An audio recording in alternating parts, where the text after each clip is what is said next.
Welcome to the Generous Business Owner Podcast, where business owners gain inspiration and encouragement to live a legacy, not just leave one. And now your hosts, Jeff Thomas, Alan Barnhart, and Jeff Rutt.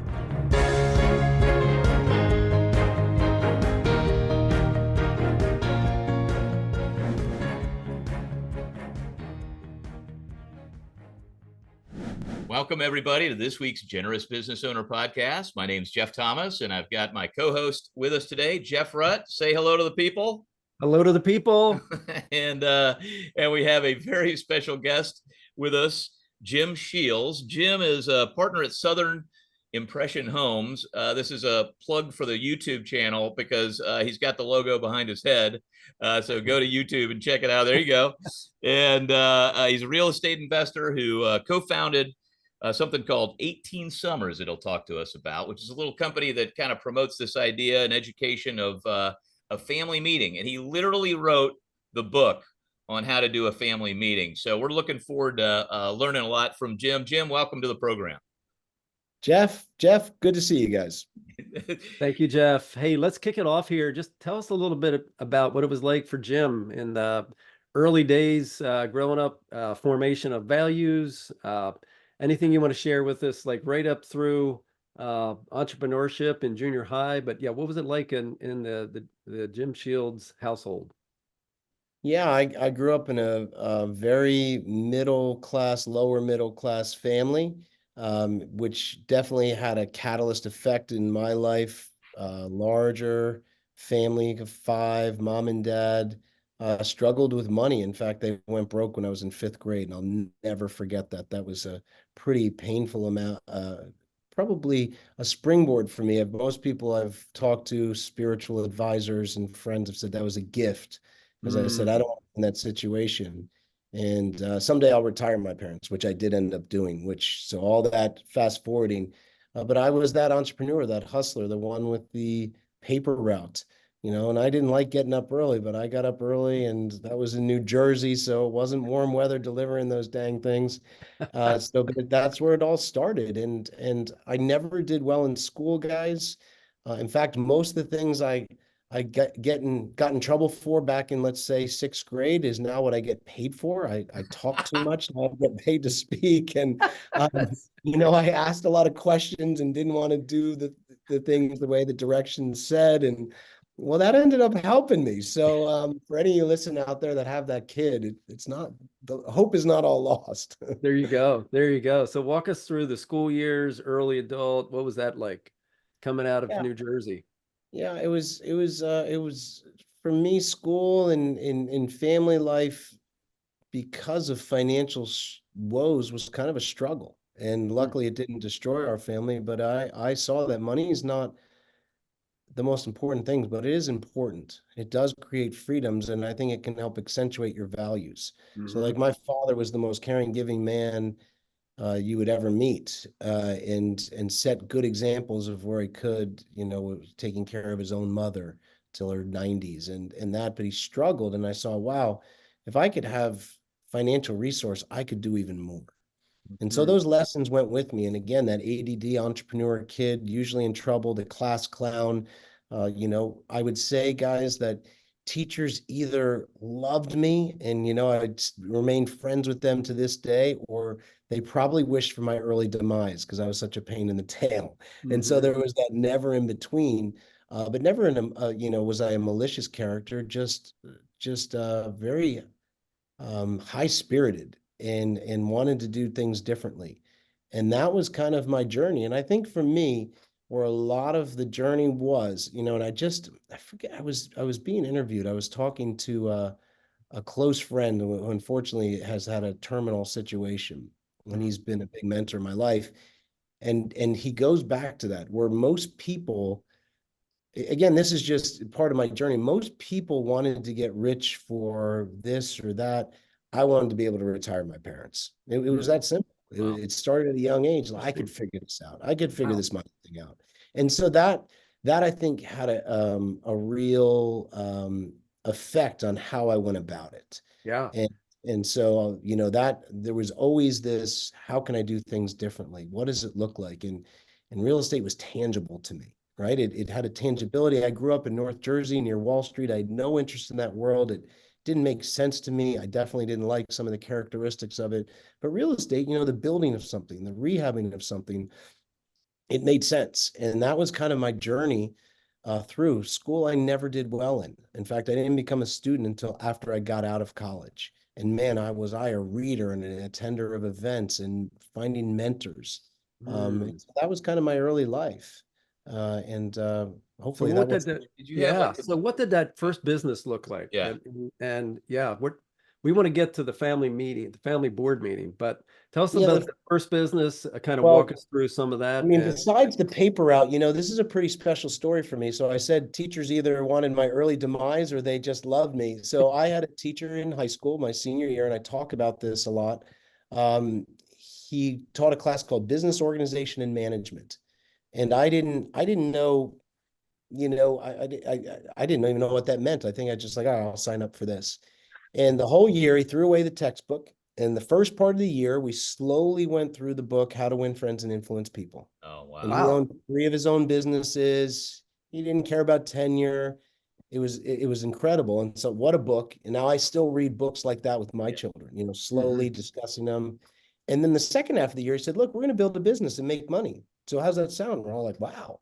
So we built, this is 1991, 1992, we built a t-shirt business with Calvin and Hobbes logos on it. Calvin and Hobbes. Now, looking back, I believe that whatever the copyrights were probably illegal. Now, it was probably unlicensed. Yeah. Yeah. He never. There's your illegal thing, Jeff. You don't see anything. Yeah. But man, I'm talking all those years ago, as a class of like 12, we did this.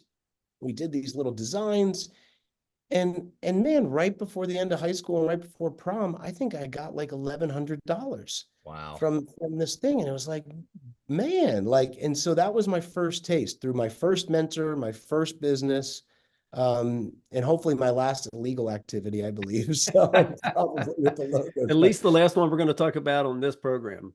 Yeah, right. So it's like, but it was like, that was, we were in the trenches, and it was with a high school teacher mentor. What a great guy. He passed away last year, and was really a hard loss for me because we stayed in touch all these years. And do you feel like that set you on it? Do you feel like that impacted the direction of your life?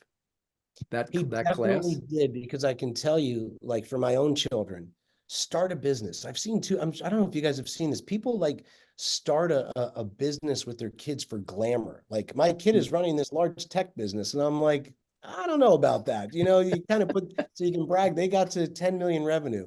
My kids were doing, like, we got 6 chickens, and he was selling, the eggs to the neighbors, and dog walking bit. Like, it was little, but it was theirs, and they learned the lessons, the falls. And so that's what I felt George, my teacher, George Malanga, did. And I tried to do that with my kids, and then still the reading. A lot of people, I don't know if you guys have seen, I've heard hey, get your kid to read The Richest Man in Babylon and write a report on it, a 1-page report, and we'll give them $100. And that's okay. But if you really want to get closer to your kids or really learn lessons, what I do is I slowly read the book with them. We'll read 10 to 12 pages a week and then discuss it and put real life examples into it.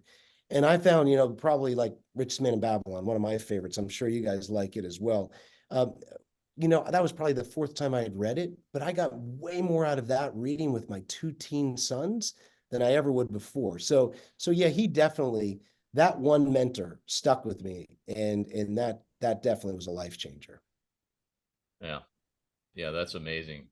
Now, where does the real estate come in? Yeah, real estate, I left New Jersey. The good thing about New Jersey was I knew everybody. The bad thing was I knew everybody. And, I wanted to be away from negative influences, paths that I saw friends going down. I did not want to go. So I completely separated my entire life and moved to California to try to do something. I knew I had to separate and be to myself, and that was a really hard move. Took a sales job. It fell through. And I got into that deep ingrained, what do I want to do? And I kept coming back to real estate. 7 out of 10 millionaires made their money in real estate. I saw people who bought into real estate years later. They were able to step back if they wanted to, where instead certain things you do, it seemed like they were working harder and harder 20 years later. And these were mentors I talked to. And so I literally, from my first inside sales job, it was actually interesting. I worked for a company that was a database service for foreclosure listings. Oh. So we would sell foreclosures. I'm like, what is a foreclosure? I better learn that. And this is how I learned about the first market I ever went deep into, Bakersfield, California. And guys, it was the classic thing. I just saved up the money for that first down payment. I bought a 3-family house, and that was actually in Central California, northern Santa Barbara County, a fixer-upper probate sale. It's my first deal, and I hit a home run on it. And I said, man, I could do this. And that's how little, that first deal, saving the first money. And I just started to beg for partners at that point. I was a young, hungry kid of 24 years old, and that's how it started. So Jim, we love to, I want to hear more about how the business grew from there, because that was, what year was that? Oh man, that would You have bought been that first property? 1999. 1999. Yeah. So up and to the right, but there's got to be somewhere along the line that there The was tech wreck's about to happen. I don't know if that affected you, but there's a rough patch no, somewhere. I survived that, but let me tell you guys, 2007, 2008 was an extremely painful time. And it's where, for me, where it's blessing and curse again, I built my in real estate investment business with the camaraderie of family and friends. And let me tell you, that is something really special when things are good, and when they're not, it is 50 times heavier. However, losing I other gotta people's tell you, money is worse than losing your own. yeah, and honestly, it is. And what happened for me, I consider myself very blessed. I would honestly, guys, in mid 2008, I can go back, I can feel it. I would have given up. I would have absolutely given up. It was my own money, but it wasn't. And still, I remember we made it. We protected our investors. We got through it. I mean, every dime of principal was returned to our investors, where most people were packing up shop. And I don't think I could have done that if it had just been mine. It's like, well, I don't care. I could starve myself. I don't fancy car. Who cares? Like, right, just hand it back. Yeah, there was enough meaning there. And that again, I don't know if you guys were at, but if you kept your feet through 08, 09, Yeah, we were. how many other people fell off? All of a sudden, just the amount of opportunity was there. And also by doing the right thing and protecting our investors. And I mean, I went all in on everything, guys. Everything got piled back into the money, all retirement house, cars. I moved back in with my parents in 08. Wow. And I paid myself $4,000. Wow. And that reputation got back to others. And let me tell you, the amount of people saying that, hey, can we use your skill set to help, get into a bulk of these foreclosures in Florida? It was defining for us. And Jim, unpack a principle. I know you're kind of a teacher at heart, or a coach. What would a principle be for somebody who's feeling that right now? Maybe the business is going south, and they got investors and family and friends in this deal, and they're just like, man, how do I get through this? What's a principle or two of how you kind of stayed strong through that? I think that one of the principles that I had was do the right thing. Yeah. And so, that's not easy. Unfortunately, I've seen guys where they step out on technicality, I want to say. And then somehow they're keeping a big this and that and the other. And it's like, go all in. Maybe you won't be as lucky to be able to maneuver the way I did. I still say, if I could, anyone can. I think that's where it's, for me, I had to look at, don't throw good money at bad debt. Where can I have negotiations on something with a bank deal or something like that, but not with my private investors? I had to make some hard decisions. Where, I went from the perfect credit score kid to not the perfect credit score kid. Within 2 years, I had it rebuilt, but I was able to protect my investors. And so I think I just kept saying, okay, where's the Alamo? It's Okay, almost like the next step, like wake up and take the next step. Like the thing I wrote down when you said that is do the next right thing, right? Because you don't know all the 10 things it's going to take. So just get up and do the next right thing, and then don't quit. Like, don't stop making the steps, right? And you're going, well, what is this next? I remember, guys, literally in parts of '08, I would like say a prayer, like, can you just get me through the next 5 minutes? Exactly. Wow, And 5 minutes. and so this all of a sudden, now you're chunking down, right? And it's Right. like, how I look back, I'm like, how did we manage this? From where, and then all of a sudden you come out like just charging again. Right. And it was, I would slow it down. Can I do the next best thing? The next thing right again, and then just, okay, let me get through the next 5 minutes. I literally started to chunk it down to that small. Wow. And then you can start to manage it. You're like, okay, I can get through the next 5 minutes, Right. That was important. It sounds like some of the football coaches are like, let's just win the next quarter. And I know we're Yeah. down by 50. Okay. But Yeah. let's just win the next quarter. Yeah. You gotta, when you're in a big situation, you gotta eat the elephant one bite at a time. Right. And that's what I found. And if I could do that and have the best intentions and have open communication, if you're in a situation right now, communication is best. You're having a bad, like I have friends, man, there's some tough stuff in the commercial world right now, guys, with the commercial, office. apartment syndication, office. Have the conversation with your investors. Right. Don't hide. Don't go email silent and phone call MIA. Like, that is the worst thing you can do. Talk to people. They might even be able to give you counsel, moral support. Man, that's really good. Connection. Don't hide, because the nature is to hide. It is. Like when the storm's hitting, you want to. Yeah. And some Right? people, Take cover. it's for malicious reasons. Other people, a lot of, I'd like to think, man, they're They're just, well-meaning, but they just don't they're just communicate. overwhelmed. They've completely just been flushed over with worry, guilt, anxiety, and they just shut down. And I'm saying communication can start to open up, the possibilities, I think, at least So for me.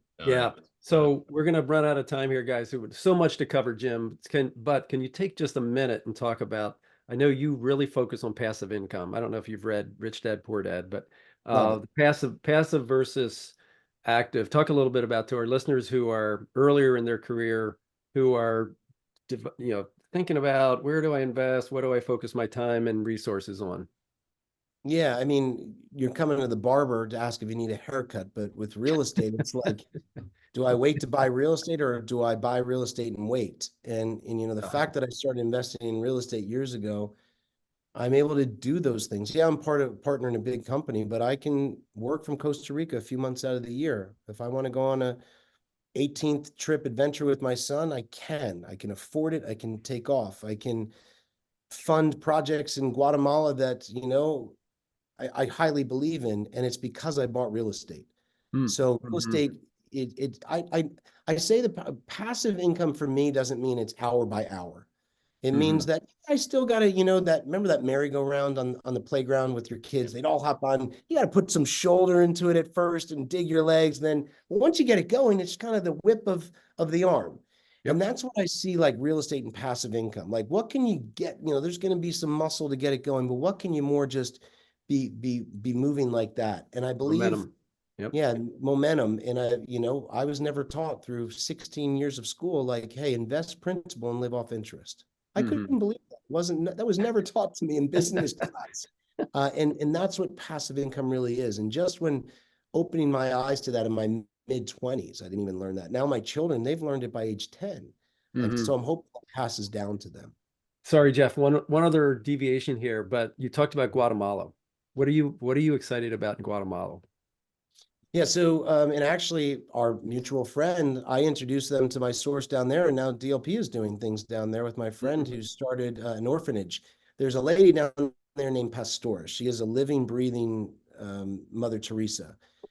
There is a whole community in Guatemala that is based around the largest garbage dump in our hemisphere. They live through this, and it is plagued with disease, hunger, drug addiction of glue, and they're starving children in this ghetto. And this lady Pastora feeds 800 children a day, their one meal. And so we went down to work it.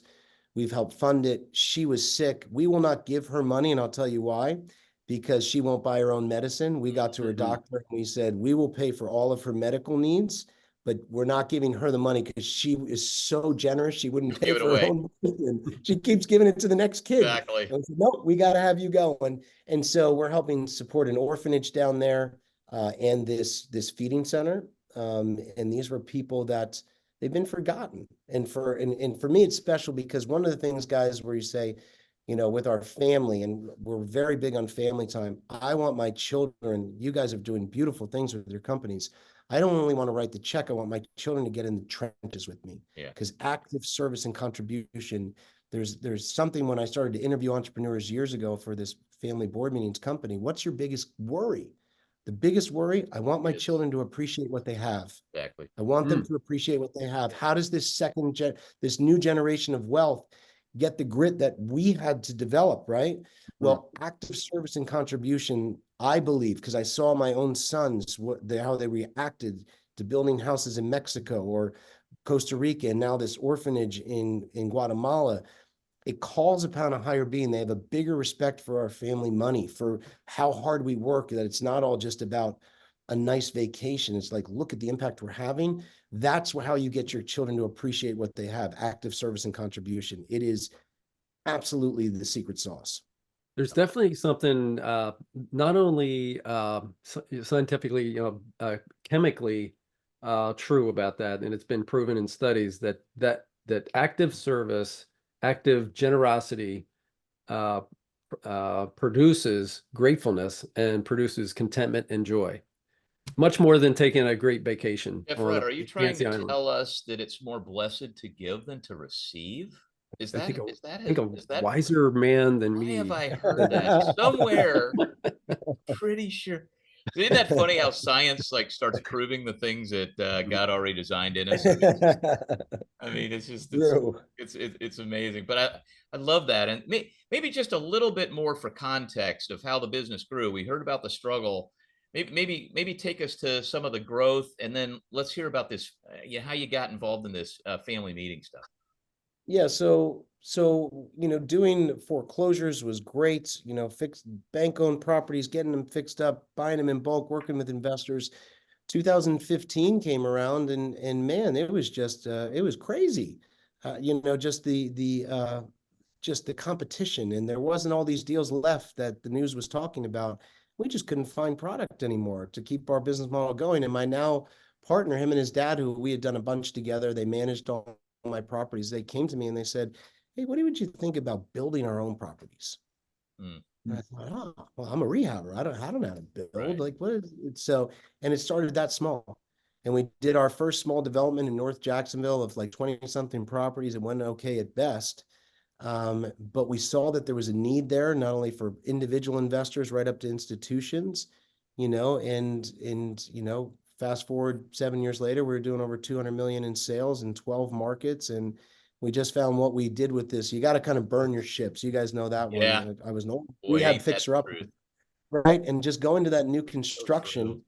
We did that. And then, you know, through some great channels, we were actually partially acquired by Sumitomo, a 300-year-old Japanese company. Now gives us autonomy and full funding. We're one of few builders to have zero debt. We have no bank debt. Wow.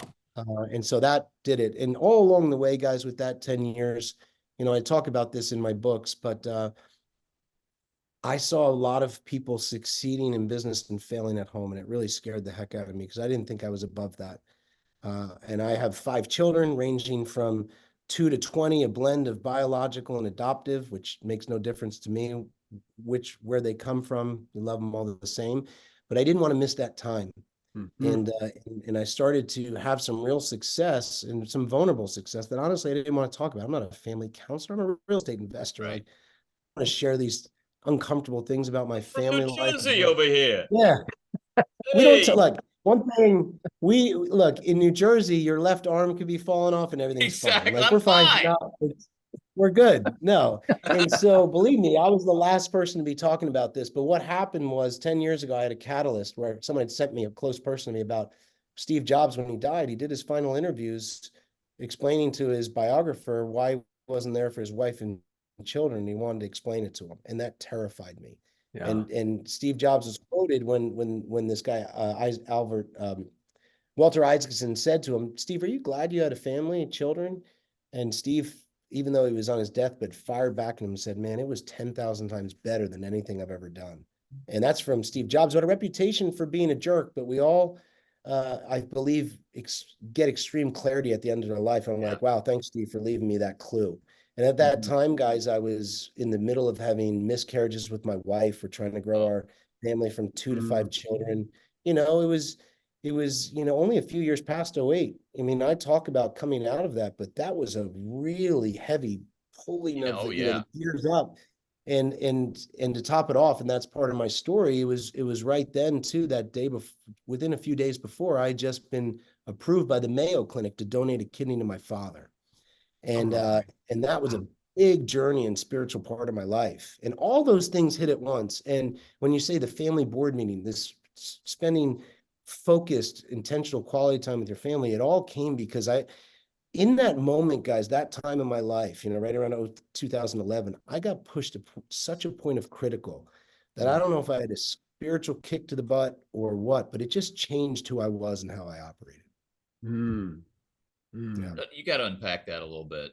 All right. So like you're getting out of '08. All right. Barely survived. You're having miscarriages. That both of those are painful for my wife, for painful. For and then your wife, you donate a kidney to your dad. Okay. Like, okay. So like, you know, it seems like sometimes people, when you have that level of struggle, it's kind of like binary, right? You're either gonna like dig in. I mean, I guess I think from a spiritual lens, like you're gonna lean into God or you're gonna like run from him. And we kind of know what happens but I mean, how would you describe that? How did it change you?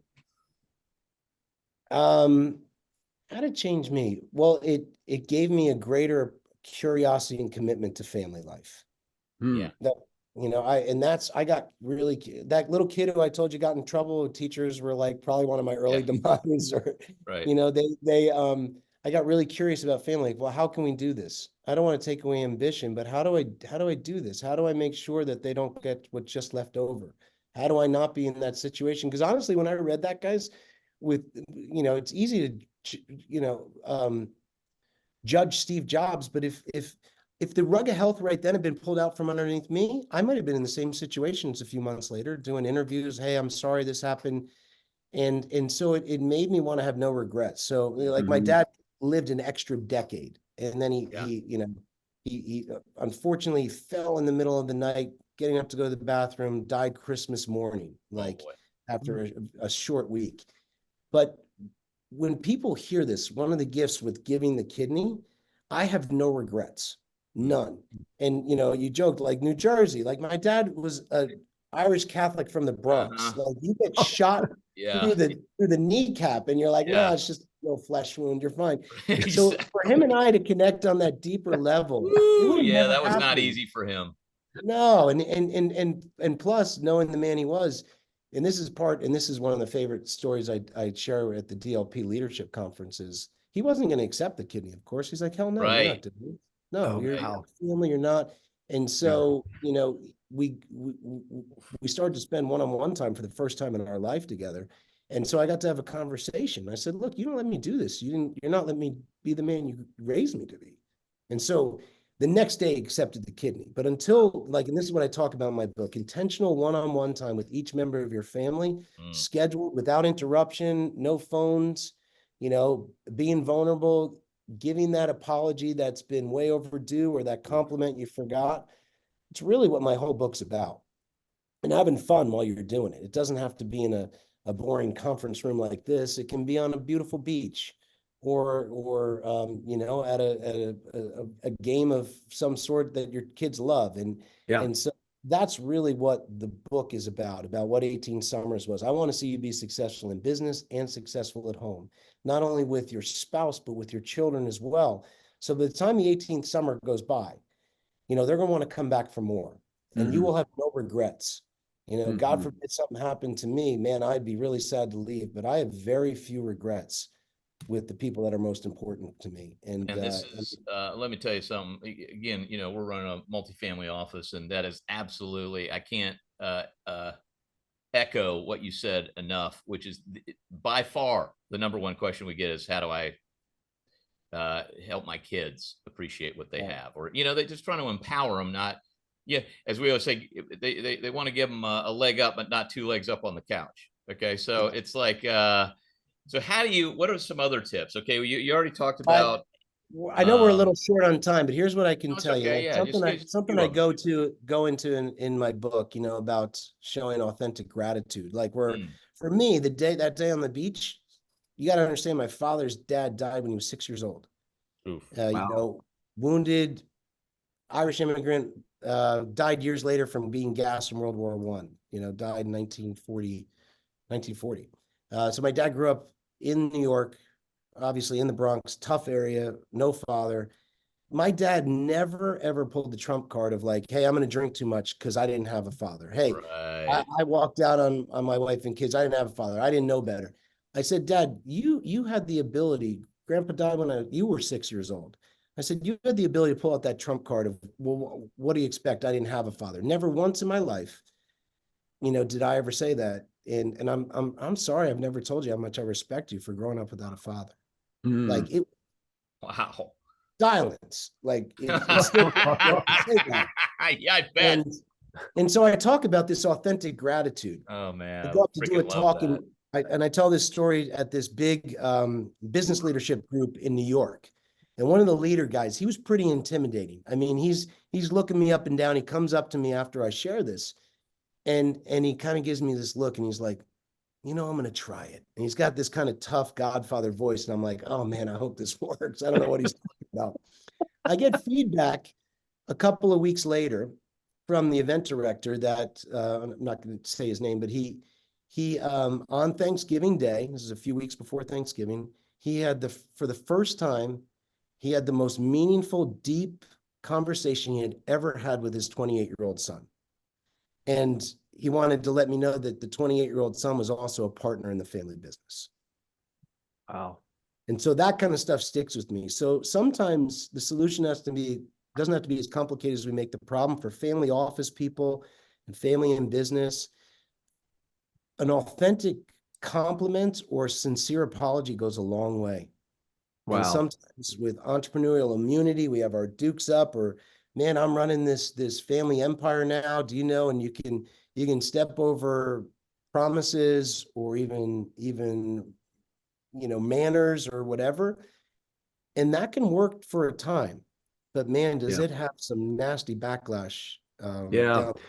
Wow, that is powerful. So Jim, say more about so a sincere compliment or an apology. Say more about. And I got this from one of my author mentors, Patrick Lencioni. Patrick Lencioni talks about the SBIs, situation, behavior, intention. Well, you're supposed to use it with your top executives. I started to use it with my children, and with, we hosted family retreats. At the end, this would be, let's give an authentic gratitude to each person we came here with. And authentic gratitude, it's not just, hey, Jeff, you're funny.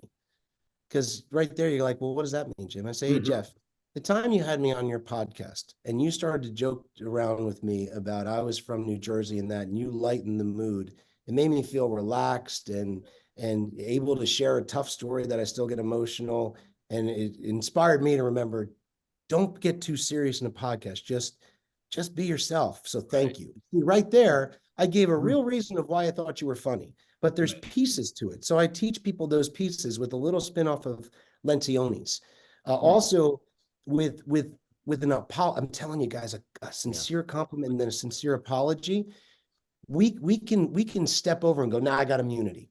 I'm running a $400 million business. I got immunity. That happens. So what? That's part of it. No, if you will just sincerely apologize quickly and without attachment, and the attachment meaning, oh, well, Jeff, I'm sorry that insulted you. That the backhanded apology doesn't work well. So, but if you'll do it fast and without strings attached, you can keep, and this could be with your wife, with your children, with a family office, because you're working together in there. A 10-minute situation can remain a 10-minute situation instead of a 7-week debacle. And that's how far. But look, one thing I've learned about us entrepreneurs, man, we've had to learn to be tough. And even if we have good values or good spiritual grounding, apologies can be tough. and they don't feel natural. Yeah. And so for me to apologize or to give that compliment to my dad, or even on these one-on-one days I take with my wife and my children, they're not always easy, but I've never regretted. I've ever said, damn, I shouldn't have given that apology. Or man, So I wish Jim, I had such a yeah, compliment. yeah. Wow, so rich. Jim, So good. what two things. Number one, we want to put this in the show notes. Which book, which Lencioni book are you talking about? What's the title? Oh, no. There's a bunch of them have been referenced. The Yeah, I'm ideal team trying to player. remember. Guys, I'll have to get back to you. I've read Okay, so we'll many. put it in the show notes. We'll put it in the show notes. Team, But yeah, it's his thing called SBI. SBI. Okay. Well, SBI technique is well, legendary. yes, yeah. Well, we And love his ideal team player, and he talks about the hungry, humble, smart, which you seem to have mastered pretty well through which through I your haven't read career. yet, so thank you for the Oh compliment. yeah, but no, Yeah. the Have we mentioned humility. that before? Yes. No, Yeah. every show. Yeah. But it's the humility piece though really comes through. To me, it's one thing to talk about humility and having that as a goal, but what I like about what you're saying, you didn't even say the word humility. You said apologies, which takes humility and other centeredness to make a specific compliment like that means me and Mhm. you really had to think about here's this time you did. I love the specific nature of it, you know, Yeah. Yeah. Yeah. and how you like you just have to be thinking about the best in somebody else Yeah.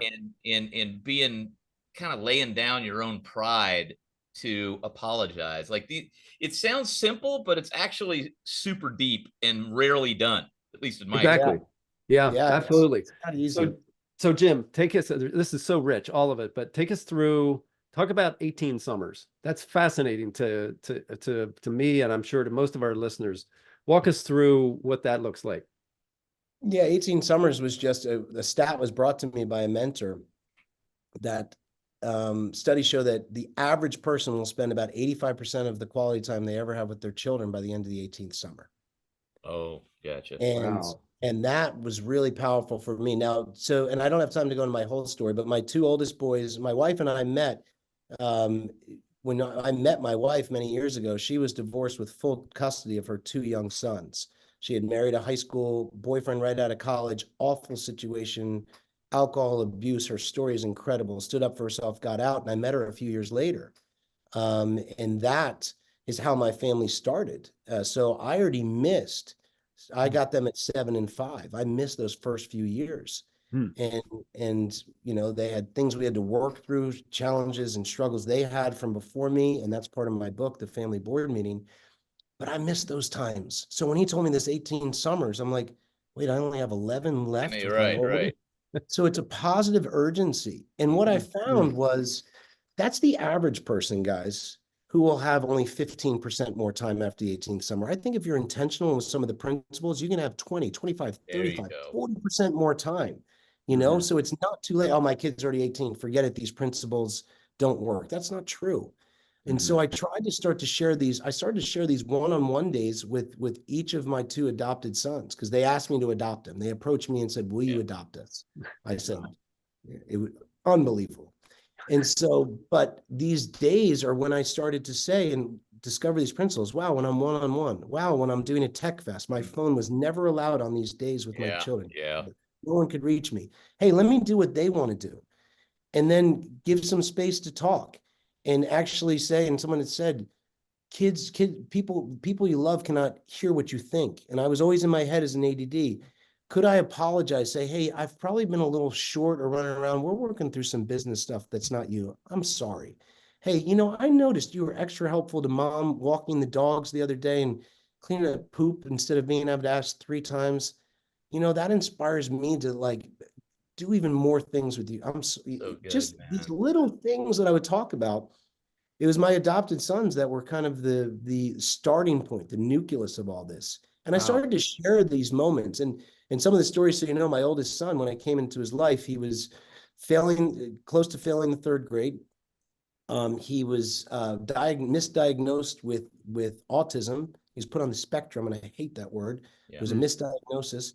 And then he suffered every night from night terrors, from things that he had been through before I was around. Within a year of having these days together, He got the little diploma of the most improved student. Wow. They retracted the diagnosis of autism and admitted it was a mistake. It was stress related from past things, and his night terrors were completely gone. Wow. So you guys can imagine, I started to share this at business groups as a real estate investor, and it was very uncomfortable. I think I broke down in front of like 800 people one day, and all of a sudden people were like, "Can you write a book on this?" Yeah. I'm going, how am I going to write it? I'm a real estate. I'm not a family therapist. I don't even know if I'm Right. qualified for this. But this is like those God winks, where just so many things pulled in that I felt like I had to do it. So this is how organic this started. And now these principles, the one-to-one principle, intermittent tech fasting, say the unspoken, these are like the foundations of the family board meeting. And then with the family board meeting, people kept saying, wow, you have all this time with your family. Now you talk about these adventures. How did you fund all this? And that's where the real estate came in. So it's kind of weird. A real estate investor had a Wall Street Journal bestseller about family life. And now I've just started to write about the real estate part.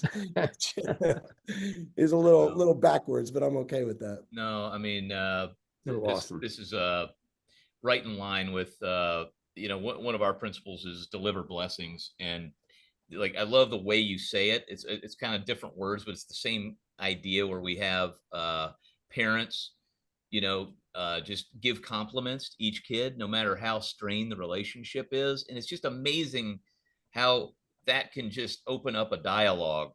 God forbid there's an apology. Like we might have to add that part. I'm not sure if we can get them to do that, but I got to work on myself first. But that's the jelly of the peanut butter and jelly sandwich. Let me tell you, Jeff, it really is. Yeah, it's really good. Well, man, I mean, we could go on for hours. This is so good, but I know we're running out of time. So let's get to so that's a lot. I mean, boy, I've written down a page of notes on this thing that I know I'm going to use after this, but we always try to boil it down, Jim, just however the spirit moves in terms of maybe one practical tip tomorrow that somebody running on the treadmill is listening to this and goes, okay, man, where do I get started? What's something simple they can do tomorrow?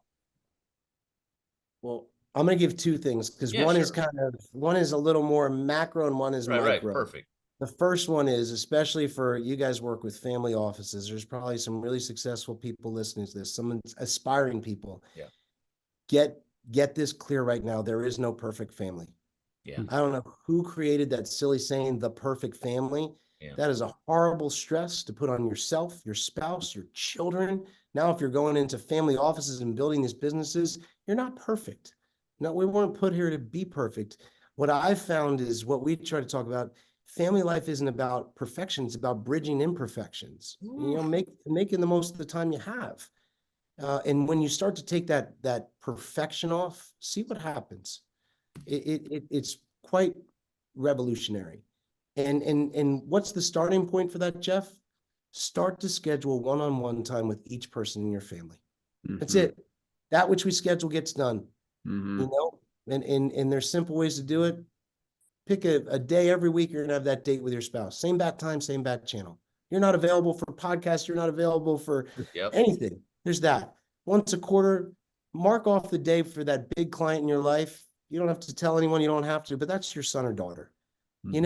These are things I talk about in my book, but if you'll schedule one-on-one time, that, separate the parts to strengthen the whole. And that's where it started for me. And make a peanut butter sandwich of apology and compliment. I love it. Jelly. The apology is the jelly. And that's the better part. That's the sweeter part. That's right. Exactly. It comes back to the humility. It all comes back to humility. Yeah. So good. There's a lot of humility in apologizing, because when you work really hard, again, we start to give ourselves false immunity. And that's unfortunately, there's something always to apologize for. So it actually makes you think about it. Exactly. Yeah. Oh, it's so good. Well, Jim, I can't thank you enough for being on the podcast. Thanks so much for being with us. Yeah. No, it's great being here, guys. Yeah, Jim, thank you. We'll put links to both your books in the show notes, and we'll find that Lencioni book as well. Lots to unpack here. We may need to have you back on the podcast another time. Sounds good. Happy to do it. Okay. And thanks everybody. Thanks everybody. Thanks for joining us on this week's Generous Business Owner podcast. Check us out at generousbusinessowner.com. And subscribe to the podcast and share it with a friend. We'll see you next week. Thanks, everybody. Thanks for listening to the Generous Business Owner Podcast with Jeff Thomas, Alan Barnhart, and Jeff Rutt. Make sure to follow the podcast so you don't miss an episode. You can find the guest contact information in the show notes. Stay tuned for the next episode.